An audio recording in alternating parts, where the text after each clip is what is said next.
Bapak Ibu jamaah sholat zuhur yang dimuliakan Allah Subhanahu wa taala, sebagaimana biasa di setiap hari puasa ini sebelum kita melaksanakan sholat zuhur berjamaah, kita mendengarkan proses singkat atau tutup zuhur. Dan insyaallah akan disampaikan oleh Ustaz kita yang adalah Ustaz Iskandar Lubis MA. Sambil menunggu jamaah lagi berwudu ataupun yang masih dalam perjalanan. Kalau Ustaz, waktu dan silakan dengan segala.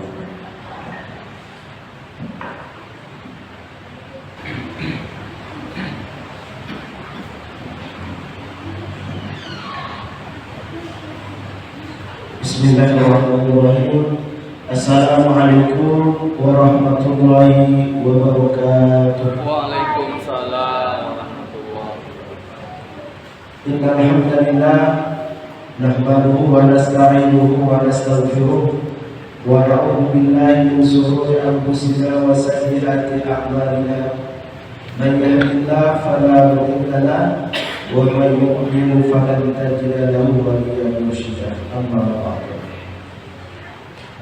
Bapak-bapak, ibu-ibu, jamaah sholat zuhur yang dimuliakan Allah, mari kita mengucapkan rasa syukur kita kepada Allah.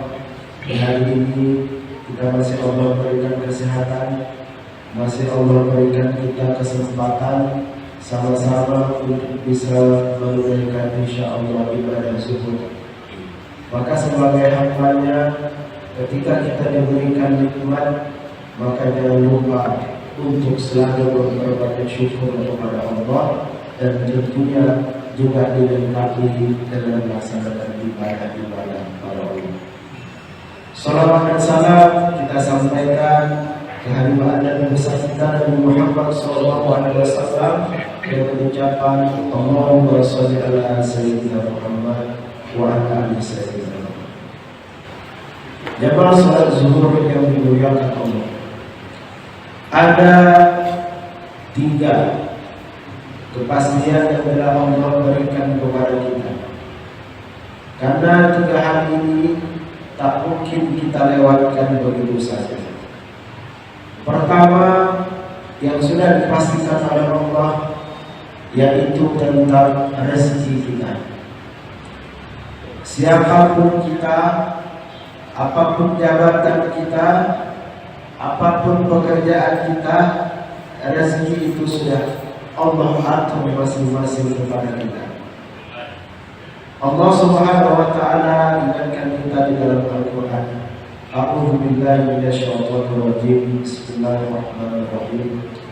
Wa ma min dabbatin fil ardi illa 'ala Allahi rizquha.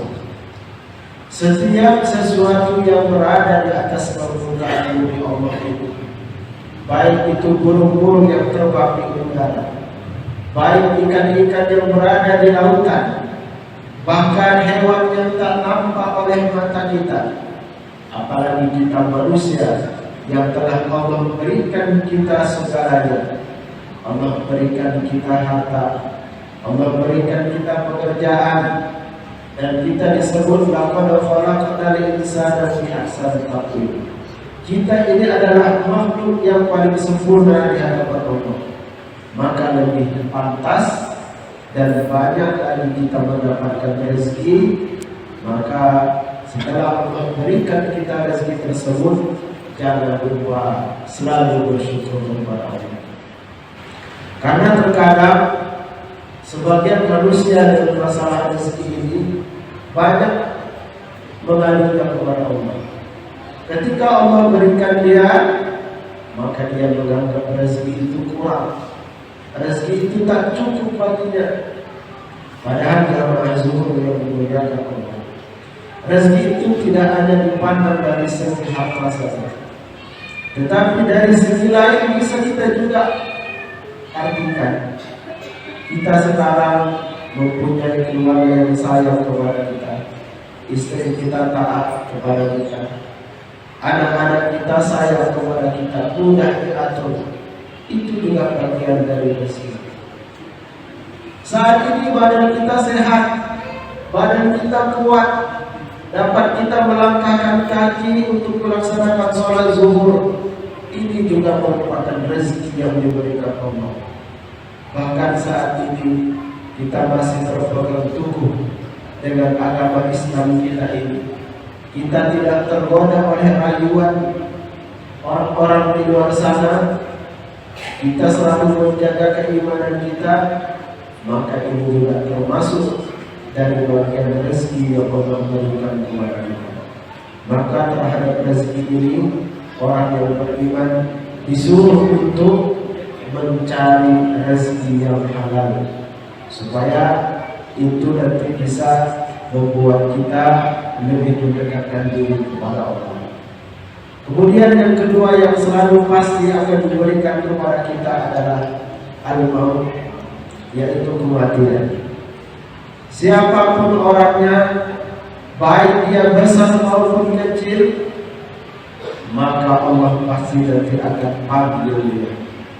Allah tegaskan dalam Al-Quran, kullu nafsin dha'iqatul maut. Setiap yang bernyawa pasti akan menghadap Allah, mengalami kematian. Maka diibaratkan seperti buah pohon kelapa, semuanya pasti akan turun ke bawah. Baik itu putihnya yang masih kecil jatuh, baik itu buahnya yang masih muda juga jatuh, apalagi buahnya yang tua tentu lebih mudah lagi akan jatuh. Begitulah kita. Jangan kita beranggapan bahwa umur kita ini masih panjang, kesempatan berbuat baik lebih banyak. Takutnya kita ketika kesempatan baik Allah berikan kita malah tak mau beramal, kita malah santai-santai. Tapi ketika Allah berikan kita dalam waktu kesempitan, di situ kita dipanggil oleh Allah Subhanahu wa Ta'ala. Inilah yang kita khawatirkan. Maka kita tak tahu di mana kita mati, kapan kita mati, dan bagaimana nanti keadaan kita ketika mati. Maka sebelum itu datang menghampiri kita, persiapkanlah dengan baik. Kata Rasulullah, orang yang cerdas adalah man dana nafsahu wa amila lima ba'dal maut. Orang yang cerdas itu adalah orang yang mampu melawan hawa nafsunya. Apa yang menjadi keinginan di dalam dirinya dia pilih, mana yang baik, mana yang buruk.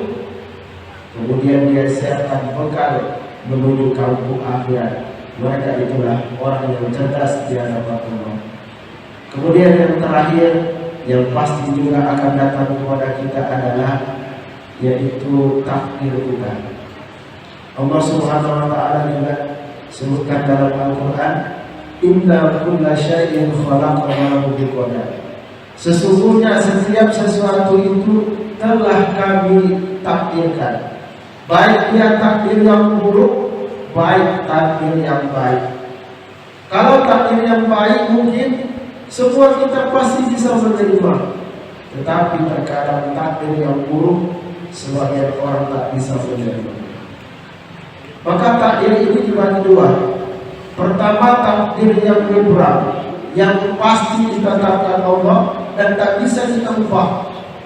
Seperti kita dilahirkan di mana, itu Allah takdirkan secara pasti. Kapan terjadinya hari kiamat, kapan kita mati, itu adalah takdir yang tak bisa diubah. Tapi ada takdir yang kedua, takdir Allah, takdir yang digantungkan, dan ini bisa dirubah baik dengan usaha, baik dengan doa maupun dengan amal kita. Seperti kekayaan, orang bisa kaya, orang bisa miskin. Orang miskin kalau dia berusaha, kemudian dia berdoa, kemudian dia beramal soleh, insya Allah Allah berikan dia rezeki untuk menjadi orang kaya. Begitu juga ketika kita sakit, kita berusaha, kita berobat, kita berdoa, yang sakit itu akan bisa menjadi sembuh. Maka ini adalah takdir mu'alaq, bisa diubah dengan situasi, baik itu doa, amal maupun doa. Mungkin inilah yang dapat kami sampaikan. Semoga ketiga hal ini kita persiapkan dengan baik supaya kita tidak menyesal di hadapan Allah Subhanahu wa Ta'ala. Ini saja yang dapat kami sampaikan. Terima kasih banyak atas segala perhatian. Mohon dimaafkan atas kekurangan. Billahi taufiq wal hidayah. Assalamualaikum warahmatullahi wabarakatuh.